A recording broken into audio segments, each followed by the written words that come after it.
how can you private your phone number on the iPhone? Let me show you how it works. And if you are new here on this YouTube channel, consider subscribing for more quick tips and tutorials.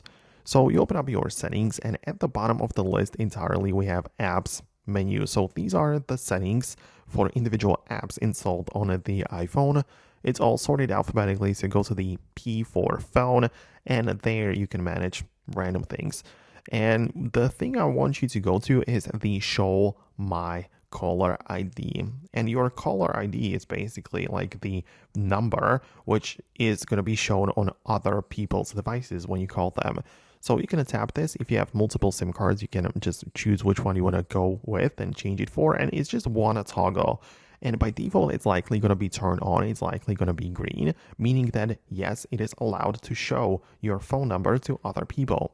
So you can disable it, meaning that your phone number will be hidden and it's going to be like a private number.